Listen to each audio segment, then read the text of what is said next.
우리를 위하여 기도하라. 우리가 모든 일에 선하게 행하려 함으로 우리에게 선한 양심이 있는 줄을 확신하노니 내가 더 속히 너희에게 돌아가기 위하여 너희가 기도하기를 더욱 원하노라.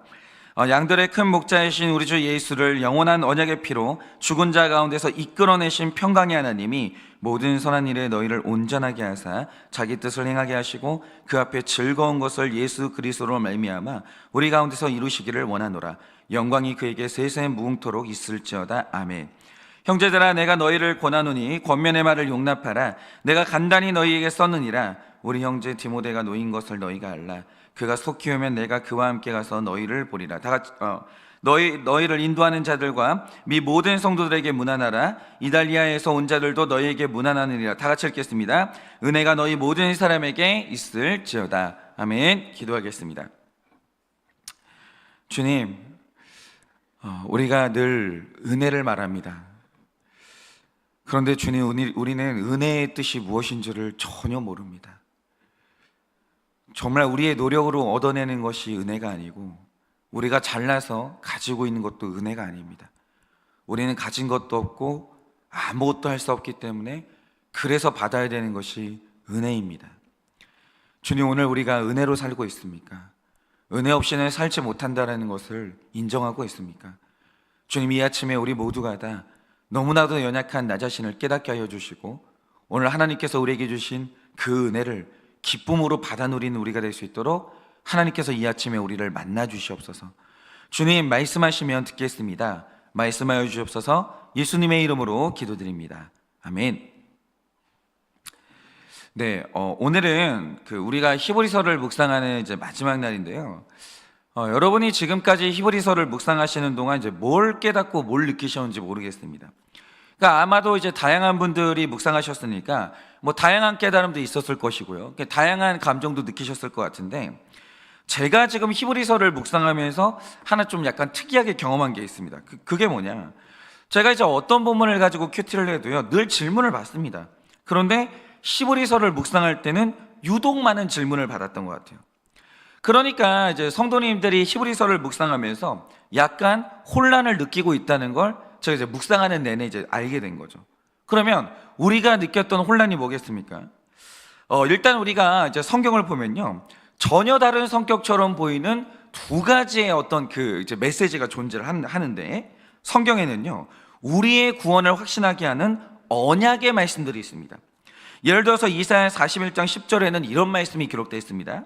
두려워하지 말라, 내가 너와 함께함이라. 놀라지 말라, 나는 내 하나님이 됨이라. 내가 너를 굳세게 하리라. 참으로 너를 도와주리라. 참으로 나의 의로운 오른손으로 너를 붙들리라. 이런 말씀이 있는 거예요. 그러니까 성경에는 붙들어 주시고 보호하시고 이끌어 주신다는 언약의 말씀이 엄청나게 많죠. 그런데 그래서 이런 말씀을 읽으면요, 내 구원에 대해서 저절로 안심하게 되고 확신이 생기는 거예요. 그런데 우리가 성경책을 읽으면서 하나 또 헷갈리는 게 뭐냐? 성경 안에는 언약의 말씀만 존재하는 게 아니라 경고의 말씀도 존재한다라는 거예요. 예를 들어서 누가복음 21장 34절을 보면 이렇게 기록하고 있습니다. 너희는 스스로 조심하라. 그렇지 않으면 방탕함과 술 취함과 생활의 염려로 마음이 둔하여지고 뜻밖의 그날이 덫과 같이 너희에게 임하리라. 이 말씀이 나와요. 여러분, 이 말씀을 보면 어떻습니까? 앞선 구절을 보면 하나님이 우리를 반드시 구원한다, 너는 안심해라, 이렇게 말씀하시는 것 같아요.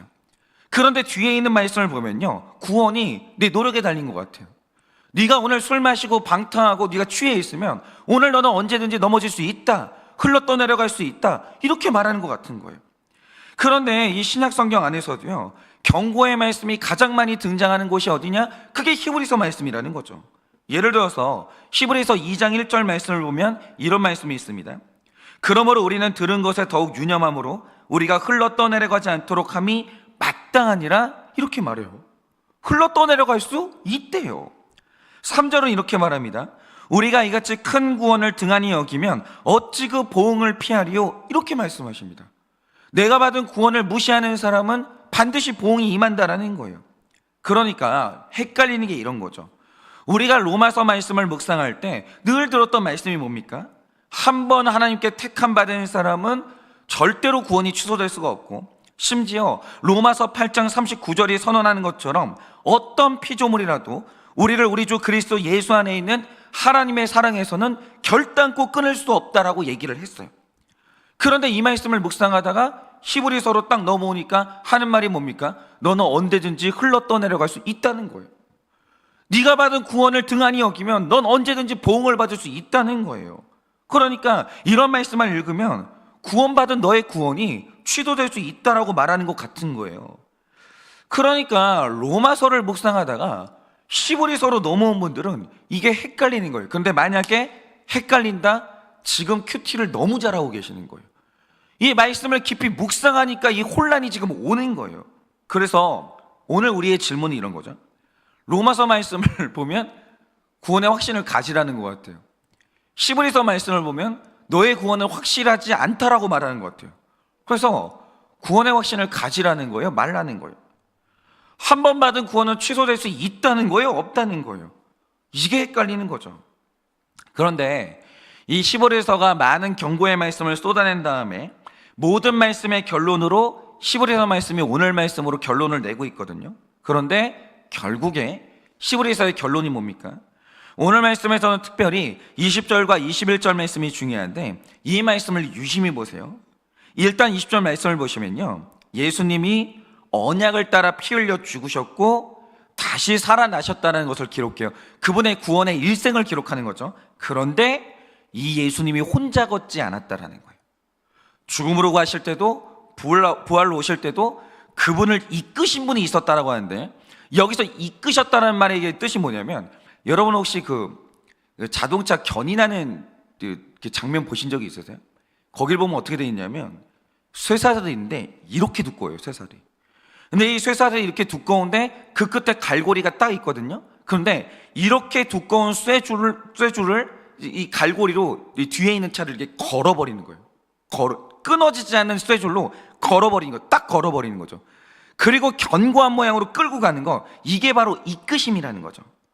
평강의 하나님이 예수님의 죽음도 예수님의 부활도 그가 이끄셨다는 거예요.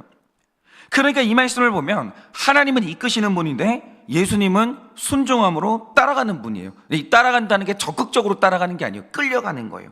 근데 이 구조가 구원의 원리인 거죠. 그런데 바로 이어지는 21절에는 20절에는 예수님이 끌려다닌 인생에 대해서 얘기를 하는데 21절에는 우리가 끌려가는 인생에 대해서 얘기를 하는 거예요. 뭐라고 말씀하십니까? 예수님을 십자가와 부활의 영광으로 이끄신 그 하나님이 모든 선한 일에 너희를 온전하게 하시고 자기 뜻을 행하게 하시고 그 앞에 즐거운 것, 다시 말해 구원을 그가 이루신다, 이렇게 말해요. 이 말씀을 보면 뭐가 있냐면 신자의 일생을 그가 구원받는 그날까지 하나님이 이끄시고 이루시고 끌고 가신다, 이렇게 얘기를 하는 거예요. 그러니까 이 말씀을 잘 보세요. 예수님이 이 땅에 사시는 동안 누구도 할 수 없는 순종을 하셨고 심지어 죽으신 다음에는 하나님이 일어나라니까 죽음에서도 일어나셨다는 거죠. 죽었는데도 하나님이 일어나라니까 죽음에서 일어나는 순종까지 하신 거예요. 그런데 이걸 혼자 하셨냐? 그게 아니라는 거죠. 예수님의 보이는 삶 이면에는 그분을 강력하게 이끄시는 하나님의 이끄심이 있었다라는 거예요. 그런데 그 손이 십자가의 희생과 부활의 영광을 이루신 거죠. 그런데 이 강한 손이 예수님만 이끄시냐 하면 아니에요. 하나님의 이끄심은 모든 택자들의 인생에 그대로 적용이 된다는 거예요.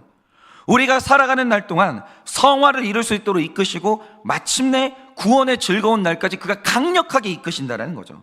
그러니까 지금 히브리서 기자는 우리의 구원의 결론을 말하면서 선명하게 드러내는 교리가 있는데 그게 바로 성도의 견인교리예요. 그러니까 하나님은 우리에게 구원의 기회만 주시는 분이 아니라 부르신 다음에 구원받는 그날까지 우리를 강력하게 이끄신다는 거예요. 그런데 이 존 칼빈은요, 이 견인교리를 굉장히 강조했습니다. 성경 안에는 예수님의 십자가의 기록이 있고 사랑에 대한 기록이 있고 수많은 언약의 기록이 있다 할지라도 우리를 구원까지 이끄시는, 사는 날 내내 이끄시는 하나님의 견인의 약속이 없으면 그 누구도 구원의 확신을 가질 수 없다라고 본 거예요. 그런데 우리가 강력한 구원의 확신을 가질 수 있는 이유가 뭐냐? 십자가가 있어서 그런 게 아니라, 그분이 부활해서 그런 게 아니라 그가 우리를 이끄시는 견인이 실제로 존재하기 때문에 성도는 마땅히 구원의 확신을 가질 수 있다, 이렇게 얘기한 거죠. 그런데 이게 이제 쉽지 않은 문제인 게 뭐냐면, 제가 방금 말씀드린 것처럼 성경 안에는 구원을 약속하는 언약의 말씀이 존재해요. 그런데 분명한 건 우리 구원이 취소될 수 있다는 것처럼 말하는 경고의 말씀도 분명히 있는 거예요.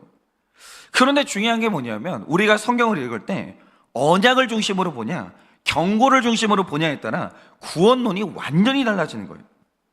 그러니까 지금 저처럼 이 칼빈주의 전통을 따르는 성경을 보수적으로 읽는 사람들은 경고의 말씀이 중요하지 않다라는 게 아니에요. 언약이 중심이 되는 거예요. 그런데 성경을 약간 진보적으로 읽는 사람들은 언약이 있는데도 경고를 중심으로 읽는 거예요.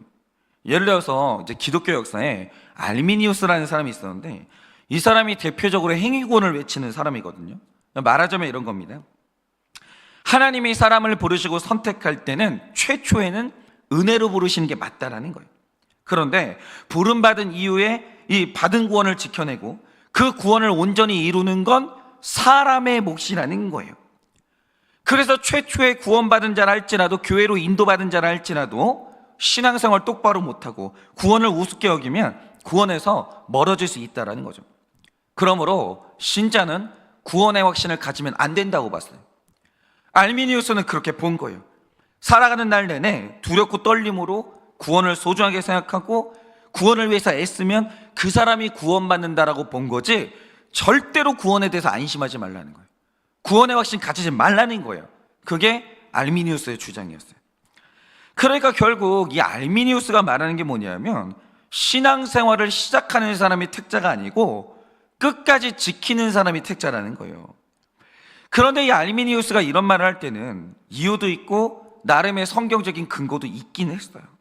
일단 성경을 보면 분명히 우리의 구원을 지키라는 경고의 말씀이 있죠. 그런데 이 알미니우스가 진짜 못 참아했던 게 있어요. 실제로 교회 안에 그렇게 뻔뻔한 사람들이 있었는데 이런 거죠.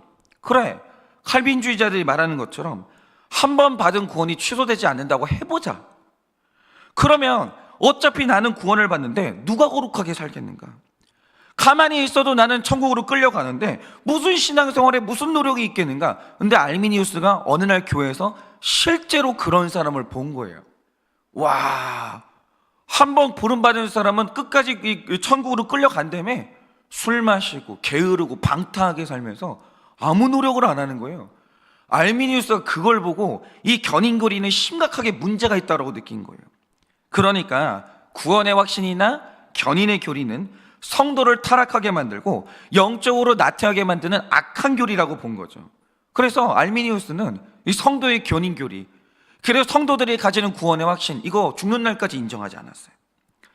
그래서 말하는 게 뭐냐, 이 성경에 나타나는 약속의 말씀들은 성도들이 처음에 교회에 올 때 받은 약속이고, 일단 구원 받았으면 그 구원이 언제든지 상실될 수 있다는 두려움을 가지고 신앙생활하는 내내 노력하라는 거죠. 그러니까 이런 말을 하는 알미니우스의 말을 들으면 일리도 있고 설득되는 부분도 분명히 있어요.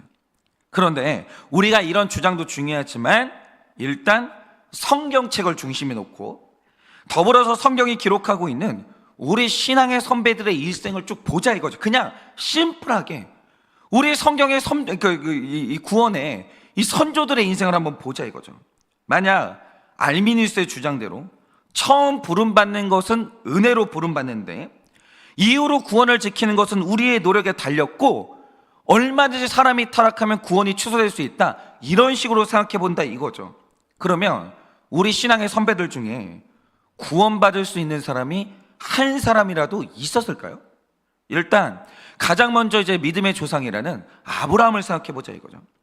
하나님이 아브라함을 처음 부르실 때 영적 후사에 대한 약속을 분명히 주셨어요. 조건도 분명히 선명하게 주셨습니다. 네 안에 사라를 통해서 태어나는 자녀가 내가 너에게 주는 영적 후사야. 다른 후사는 없어. 오직 사라를 통해서 태어나야 되는 거예요. 이 말씀을 분명히 하십니다. 그러니까 아브라함이 이 약속을 받을 때 애매하게 약속받은 게 아니고요, 너무 선명하게 약속을 받은 거예요. 그런데 아브라함에게 내가 받은 약속을 믿을 힘이 있었냐라고 하면 그런 게 없었다는 거죠. 예를 들어서 아브라함은 사라를 통해 태어날 자녀의 약속을 분명히 받았어요. 약속을 받았는데도 처음에 조카 롯을 자기 상속자로 삼으려고 해요. 근데 롯이 이제 헤어졌어요. 그 다음에는 하갈을 취한 다음에 분명히 사라라고 했는데 갑자기 하갈을 취한 다음에 이스마엘을 상속자로 삼으려고 합니다. 그래서 아브라함을 그냥 놔뒀으면 분명히 롯이 상속자가 되든지 이스마엘이 상속자가 되든지 분명히 그렇게 됐을 거예요. 견인이 없었으면. 하나님의 견인이 없었으면 이삭은 못 태어났어요. 그런데 이런 아브라함의 결정이 있을 때마다 하나님이 개입하기 시작해요. 하나님의 역사의 구경꾼이 아니라는 거죠. 구속사를 가만히 보면 하나님은 구속사의 주인공이에요. 그분이 개입하십니다. 근데 이게 너무 재밌는 거예요. 여러분, 창세기 13장까지는요 아브라함이 어디를 가든지 자기 조카 롯을 데리고 다녀요. 그러니까 갈대 우르를 떠날 때부터 불안했던 것 같아요. 내 아내가 불임이고 나도 지금 점점 늙어가고, 근데 후사가 없으니까 자기 조카를 데리고 갈대 우르를 떠나요. 그러니까 하나님의 약속이 어찌 됐든지 간에 내 후계자로 삼겠다는 거죠. 그런데 하나님이 구원하시는 방식은요 우리가 상상도 할 수 없을 정도로 너무 창조적이에요. 그러니까 어떤 일이 일어나냐, 이들이 베들 근처에서 정착하던 어느 날 갑자기 롯과 아브라함의 소와 양떼가 불어나기 시작해요. 갑자기 불어나기 시작해요. 그러니까 좁은 땅에서 롯의 가축과 아브라함의 가축이 초목을 놓고 다투게 되는 거예요. 그리고 우물을 가지고 다투게 됩니다. 그러니까 이런 거죠. 돈이 없을 때는 얘가 이제 조카 롯이 영적 우산인지 육적 우산인지 몰라요. 돈이 생겼습니다. 이 돈 가지고 이제 서로 간에 다투게 된 거예요. 돈이 싹 떠오르니까 조카 롯이 영적 우산인지 육적 우산인지 딱 드러나는 거예요. 돈 문제 생기니까 롯이 얼굴색이 싹 변합니다. 완전히 변해버려요. 그리고 삼촌이 어느 날부터 갑자기 원수가 되기 시작해요. 내 가축 먹여야 되는데 우물 삼촌한테 절대 양보 못한다는 거예요. 초목 절대 양보 못한다는 거예요. 그전에는 몰랐는데 돈 문제가 생기니까 다투기 시작하는 거예요. 확 드러나는 거죠. 그러니까 결국에는 이제 이들이 헤어지게 됩니다. 아, 너는 아니구나. 어느 날 갑자기 소떼와 양떼가 늘어나면서 그게 훅 드러나는 거예요. 그런데 창세기 13장 14절을 보시면 딱 그런 기록이 있어요. 롯이 아브람을 떠난 후에 하나님이 또 찾아오십니다. 그리고 다시 후사에 대한 언약을 주시는데 말씀하시는 게 이런 거죠. 거봐, 네가 아무리 이렇게 육적 우사를 사랑해봤자 육적 우사는 돈 앞에서 아무것도 아니야. 육신의 사랑이 그거밖에 안 되는 거야. 육적인 사랑으로는 내가 주고자 하는 민족을 이룰 수가 없는 거야. 오로지 너는 영적 우사를 기다려야 돼. 영적 우사를 얻기만 하면 네 자손이 땅의 티끌처럼 많아지고 부흥이 일어나는 거야. 영적 우사야, 영적 우사야. 내가 너에게 주는 그 아들이 영적 우사야. 이걸 또 말씀하세요. 그러자 아브라함은 다시 영적 우사에 대한 소망을 잠깐 가지게 되는데 이스마엘 때 또 흔들려요. 그래서 이제 결국 이스마엘에게 소망을 걸다가 또 헤어지는데 그때도 똑같아요. 창세기 13장에서는 이 후손에 대한 믿음이 흔들리는데 불과 3장훈이 16절에 가면 또다시 후손에 대한 약속이 흔들립니다. 그리고 이스마엘을 또 낳아요. 그런데 이게 똑같은 게 뭐냐면 이스마엘이 태어나니까 또다시 가족 안에서 분쟁이 시작됩니다. 그리고 또 헤어지게 되는데 하나님이 개입하시는 거예요. 그러니까 만약에 아브라함 자신한테 나는 약속을 줬으니 이 언약에 대한 믿음을 네가 지켜라 라고 했으면 100% 아브라함은 그 약속 못 지켜요. 못 지켜요. 하나님이 개입 안 했으면 못 지켰습니다. 필경 롯이 후사가 되거나 이스마엘이 후사가 됐을 텐데 그러면 예수님은 절대 태어날 수 없는 것이죠. 이뿐입니까? 하나님이 분명히 말씀하시길 사라는 아브라함에게 있어서 영적 후사를 낳아줄 정말 중요한 여자예요. 다른 여자가 없어요. 아브라함에게 다른 여자가 있으면 안 되는 거예요. 구속사가 이어지려면 사라 한 명만 있어야 되는 거예요. 그런데 아브라함이 흉년이 왔을 때 2번이나 약속의 땅을 떠나게 됩니다. 그리고 공교롭게도 약속의 땅을 떠났을 때 2번이나 똑같이 그 나라의 왕이 사라를 좋아하기 시작해요. 그리고 뺏겨요. 그러니까 여러분 보세요. 앞선 이제 2번의 이제 자녀의 실수의 경우에는 아브라함 자신이 악했어요. 그런데 사라를 뺏길 때는 아브라함이 뺏기고 싶었겠어요? 안 뺏기고 싶죠. 당연히 내 아내를 지키고 싶죠. 근데 어느 날 왕이 내가 네 아내가 좋다는 거예요. 어떻게 안 뺏겨요? 그러니까 나는 지키고 싶다니까요, 내 아내를. 그런데 그 나라 왕이 뺏어가는 거예요. 그러면 내 아내를 어떻게 지켜요? 그러니까 지키고 싶은 마음은 있는데 힘이 없는 거예요, 힘이. 그런데 보세요. 다른 사람이 아내를 빼앗으면 어떻게 싸워는 보겠는데 애굽의 왕이 와서 뺐고 그랄 왕이 와서 뺐는데 일개 족장이 어떻게 지켜요? 한 나라 왕하고 어떻게 싸우냐 이거죠. 그거는 불가능한 거죠. 그러니까 두 번째 경우는 뭐냐? 아브라함이 힘이 없는 거예요. 그런데 아브라함이 철저하게 실패한 그때 하나님이 또 개입해요. 왕들의 꿈에 나타나서 개입하고 사라를 아브라함에게 2번이나 돌려보내줘요. 2번이나. 아브라함이 찾았냐? 아니에요. 아브라함은 아내를 뺏기고 망연자실 앉아 있는데 하나님이 2번이나 개입하시더니 2번 다 아브라함에게 돌려보내주시는 거예요. 그러니까 보세요. 아브라함이 어느 날 무사히 영적 우사를 낳아요. 사라와 동침하고 이삭이 태어납니다. 그런데 이 이삭이 태어날 때 이걸 이룬 게 아브라함이냐? 아니죠. 철저하게 하나님이 그를 견인하신 거예요. 모세도 마찬가지죠. 모세가 이집트의 왕자로 살던 어느 날 혈기를 참지 못해서 살인을 저질러요. 못 참았다니까요. 아니 누가 살인 저지르고 싶은 사람이 누가 있어요, 그런 사람이. 근데 민족의 지도자가 되야 될 사람이 혈기를 못 참아요. 그리고 사람을 때려 죽여요. 그리고 미디안 광야로 간 다음에 40년을 거기에서 사는 겁니다. 근데 40년을 살았다는 말의 뜻이 뭔가? 모세는 하나님의 언약을 지킬 힘이 없는 거예요.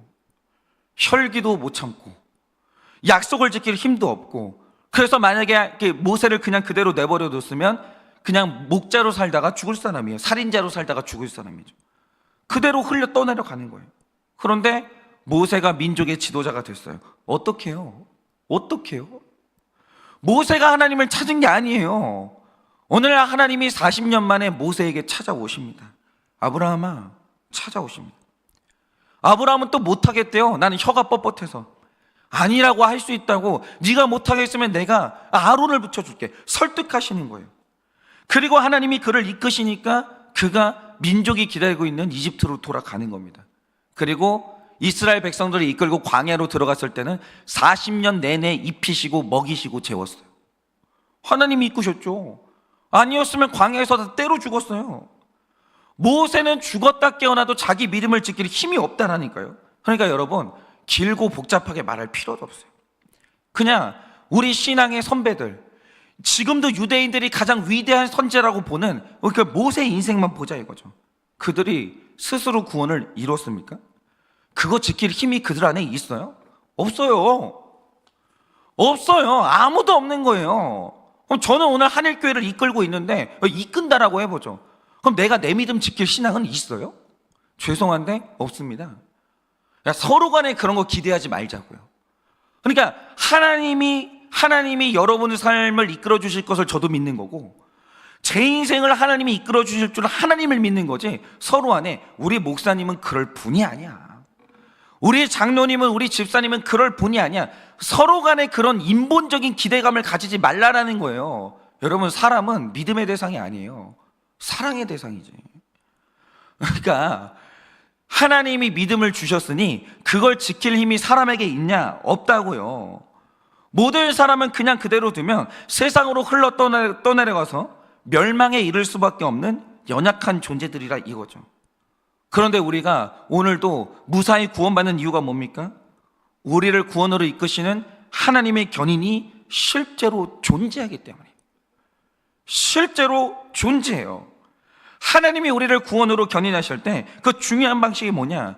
근데 그게 바로 경고의 말씀인 거예요. 그러니까 구원을 약속하는 약속의 말씀과 구원의 실패를 경고하는 경고의 말씀은 서로 대립되는 말씀이 아니고요, 서로가 서로를 돕는 협력 관계인 거예요. 하나님은 우리를 경고하심으로써 우리를 구원으로 견인하시는 거예요. 서로 배치되는 말씀이 아니라는 거죠. 그러니까 히브리서를 이제 마무리하는 오늘 우리가 딱 정리해야 되는 게 있어요. 무릇 그리스도인이란 마지막 날까지 버텨야 되는 존재가 아니라 구원받아서 마지막까지 갈 수 있는 존재인 거예요. 구원받았으니까 마지막까지 가는 거예요. 마지막까지 가야 구원받는 게 아니라는 거예요. 우리 중에는 누구도 그런 힘이 없는 거예요. 여러분, 제가 분명히 말씀드립니다. 여러분은 넘어져요. 넘어질 수 있는 가능성을 말하면 잘못된 거예요. 넘어져요. 아브라함이 넘어졌고 모세가 넘어졌으면 우린 다 넘어지는 거예요. 근데 제가 확실히 말씀드릴 수 있는 게 뭐냐? 그분이 택자라면 100번 넘어지면 하나님이 100번을 다시 이끄십니다. 하나님은 실패하지 않아요. 하나님은 포기하지 않아요. 하나님은 실수하지 않아요. 하나님은 한 번 고리를 걸어서 그 사람을 택하기로 마음 먹었으면 끝까지 끌고 가시는 거예요. 그러므로 저는 오늘 안전해요. 내 인격이 훌륭해서 내가 오늘 열심히 특심이어서 나의 구원이 안전한 게 아니에요. 하나님의 인격이 안 변해요. 나를 향한 하나님의 사랑이 안 변해요. 나를 끌고 가시는 하나님의 손이 약해지지를 않아요. 내가 그 하나님을 믿기 때문에 나의 구원은 오늘 안전한 거예요. 여러분, 진정한 택자의 인생에는 그들을 끌고 가시는 견인의 은혜는 존재를 하는 거예요. 분명히 존재합니다. 그러니 넘어진 사람 비난하면 안 되는 거예요. 하나님이 오늘도 그를 이끄실 거기 때문에 하나님 바라보고 일어나라고 말할 수 있어야 되는 거예요. 그러니 오늘 하루도 내 삶에 일어나는 모든 징계, 내 귀에 들리는 모든 경고의 말씀이 나를 구원으로 이끄시는 하나님의 사랑의 견인인 것을 깨달아 잘 끌려가시고 기쁨으로 끌려가시는 여러분의 하루 되시기를 예수님의 이름으로 축원합니다. 이 시간에 제가 기도하고 축도함으로 예배를 마치겠습니다. 기도하겠습니다. 사랑하는 하나님, 이 짧은 시간 여기까지 믿음의 길을 걸어오는 동안 주님 수없이 넘어졌습니다. 수도 없이 죄를 지었고 수도 없이 거짓말을 했고 얼마나 많은 순간 하나님을 실망하게 만들었는지 모르겠습니다. 그런데 주님, 지금까지 저를 버리지 않으시고 흘러 떠내려 갈 때마다 붙드시고 제자리에 앉혀놓으시고 경고하시고 때리시고 징계하셔서 오늘날 저를 여기까지 이끌고 오신 주님, 제가 이제는 확실히 알겠는 게 있습니다. 저의 앞으로의 인생도 주님이 포기하지 않을 것이고 저를 이끄실 것이고 구원받는 그날까지 주님이 저를 견인하실 줄을 믿습니다. 그러니 주님, 오늘도 우리는 이 말씀에 의지하여 나의 구원을 확실히 믿게 하여 주시고, 오늘 넘어진 성도님들이 있다면 오늘 이 말씀이 견인이 되어 오늘 다시 떨쳐 일어나 구원과 거룩의 길을 걸어갈 수 있도록 주님이 은혜를 허락하여 주시옵소서. 지금은 우리 주 예수 그리스도의 은혜와 하나님 아버지의 그 크신 사랑과 성령님의 위로하시고 교통하여 주시는 그 역사하심이 오늘도 구원이 나에게 달려있는 것이 아니라 나를 사랑하시는 하나님의 견인에 달려있음을 믿어 구원을 확신하고 넘어졌으면 또다시 일어나서 다시 이 길을 걷기를 원하는 사랑하는 모든 주의 종들의 머리 위에 지금으로부터 영원토록 함께 있을지어다. 아멘.